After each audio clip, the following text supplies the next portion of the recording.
दोस्तों, आज सुबह जो मैं एक वीडियो बनाया था मधुदान बदानन देव भरंग, ये जो गीत लेके, ये गीत महापुरुष श्रीमंत शंकर देव जी ने लिखे थे 15वीं सेंचुरी में। तो ये महापुरुष शंकर देव ने लिखा था, वो कहाँ लिखा था और किस मोमेंट में लिखा था, किस मोमेंट में और किसके लिए लिखा था? वो था महाराजा नरनारायण। राजा नरनारायण का राज दरबार में ये गीत शंकर देव ने लिखा था। नरनारायण ने बोला था कि भागवत गीता को छोटा, एक वेरी सिंपल टाइनीस्ट फॉर्म में, छोटा फॉर्म में कैसे अब एक्सप्रेस कर सकता है। उसको एसेम्बलीज में बोलता है कि हाथी मारी भोरो का भोरवा, means by killing the elephant he put in small piece of bamboo, which is otherwise impossible. So this task was given to different pandits, and Shankar Dev Ji accepted the challenge of writing or expressing Gita in a very small form. And at that time he wrote this song on spot and sang the song.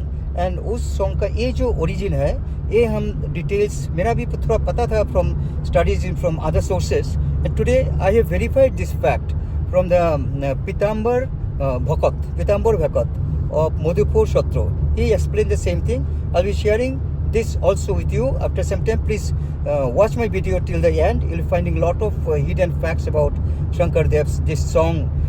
Let me sing one line for that. एक गाना इसे था, मधुदान बदारन देव भरंग, इसे कहते हैं मधुदान बदारन देव भरंग, बरबारी जलोचन चक्रधरम, धरणी धयदायक ध्येय परम, ऐसे था गाना। तो इसका जो विशेषत्व है, अनोखा सृष्टि है, दूसरा लैंग्वेज में किसी और सॉन्ग में मेरा इसे नहीं मिला। तो क्या है, देखिए, the word which finishes in one sentence starts the same word from another sentence, next sentence. जैसे मधु दानव दारण देव भरंग, so starts with ब। नेक्स्ट लाइन होता है मधु दानव दारण देव भरंग, बरबारी जलोचन चक्रधरम। नेक्स्ट में बरबारी जा गया। तो जो लाइन एक खत्म होता है कोई एक वर्ड से, उसी लेटर से नेक्स्ट लाइन शुरू होता है। यही है अनोखा एक विशेषत्व है इस गीत का। तो इस गीत का जो ओरिजिन है, it was written in 15th century by महापुरुष Srimanta Sankar Dev, and it was first song in front of king Naranarayan in Cooch Behar, king of Cooch Behar Naranarayan Cooch राजवंश। तो उसी डिटेल्स लेने के लिए, उसका ट्रूथ निकालने के लिए हम गए थे Madhupur Satra, and we talk to the Satradhikari Pitambar Bhagat, and just wait, I am sharing his what he said. Thank you. Dear friends, we have ultimately reached Madhupur Satra. From Gauripur, we started at 7:30 around from Ganesh Akhara, and now it is not even 9:30, so less than 2 hours it took for us to reach Madhupur Satra from Gauripur. Okay. So dear friends, we have ultimately reached Madhupur Satra. From Gauripur it took less than 2 hours.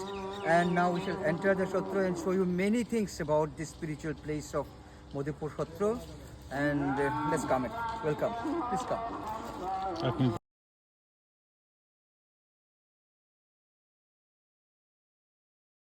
Dear friends, now let us enter the Madhupur Shatra temple.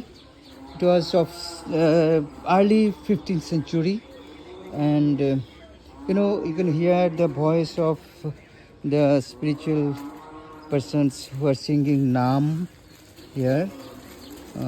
Hankordev. So this is a famous place, Madhupur Shatra, and it's connected with Hankordeva and Madhavdeva. So let's enter and see what else is there.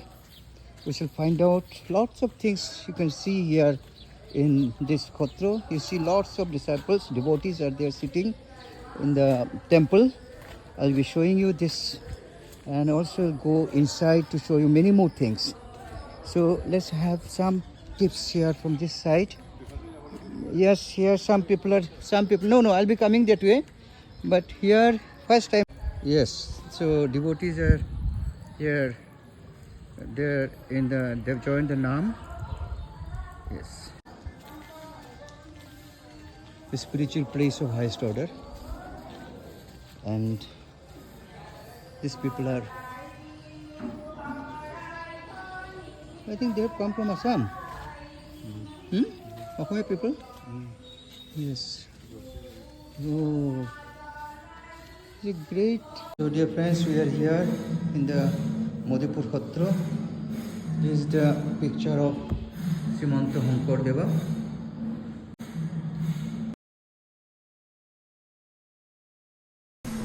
হয় অলপ কৈ দিয়ক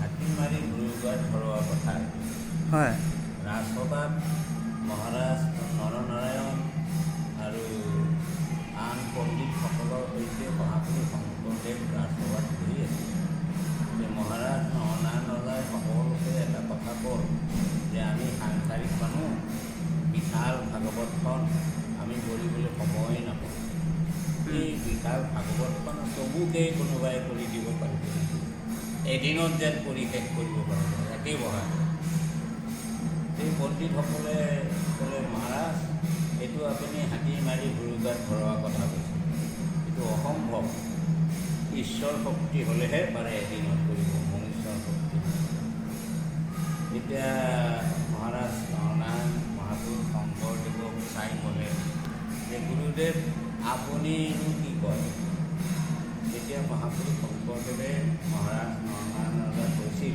যে মহাৰাজ আপুনি যদি আদেশ কৰে মই ৰাতিটোৰ ভিতৰত লিখি পুৱা পেলাই আপোনাক চেষ্টা কৰি মানি দিবলৈ এই বুলি কৈ তেতিয়া ৰাজসভাৰ পৰা বিদায় লৈ তেওঁ বাহাত আহিলে এই যিটো মন্দিৰ আছে আমি ফালে কীৰ্তনঘৰ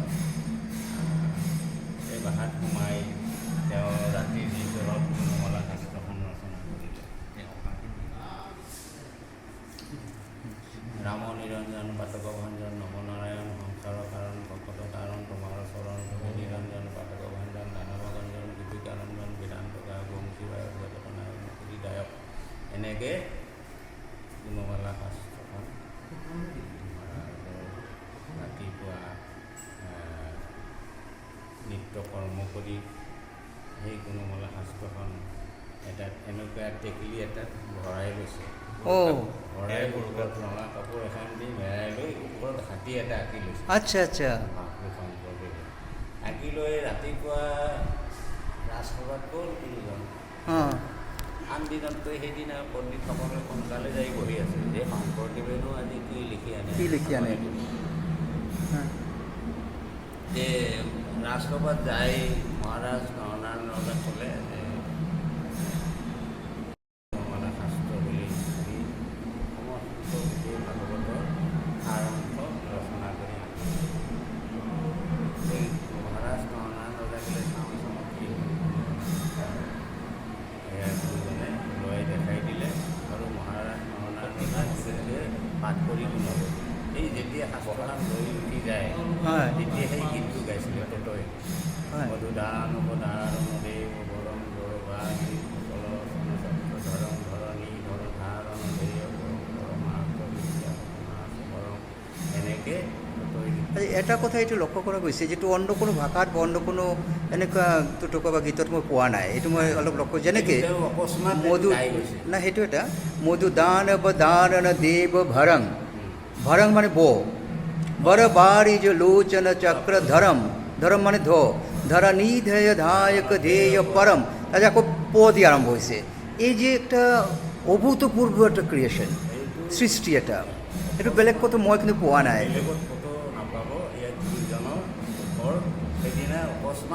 যিটো শেষ হৈছে এইটো আকৌ ষ্টাৰ্ট হৈ আছে কিমান ধুনীয়া বস্তুটো এই খবৰখিনি আপোনাৰ কাৰণে মানে এই কৰাৰ কাৰণে মই আপোনাৰ লগত তাতে আহিছোঁ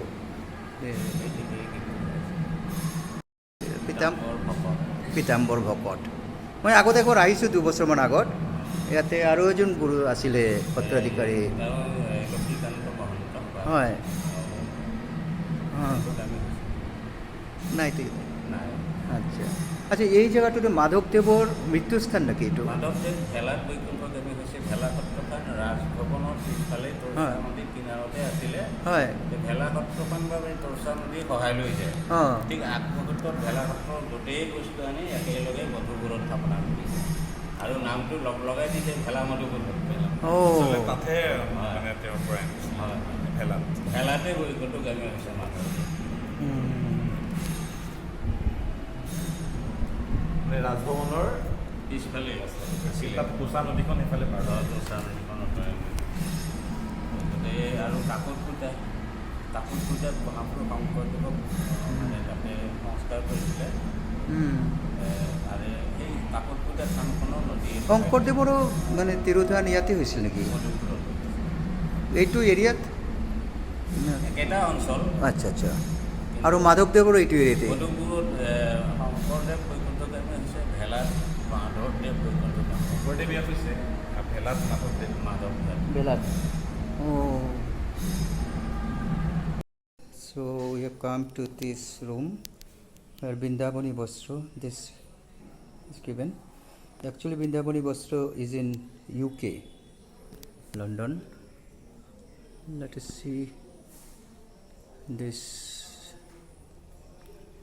Sri Krishnaya Namo Krishnambu Bhagavanam Swayam Ishvara Parama Krishna Satchidananda Vigraha Hankari Jugar Brindavani Vastra Itibritto. The whole history of Brindavani Vastra is there. Kola Hambar Aru Bislekhan.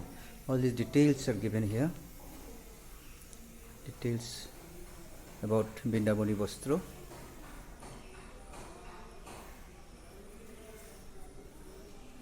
See from here.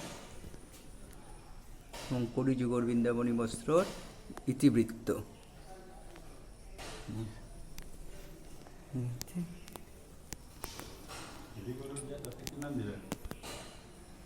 Robert.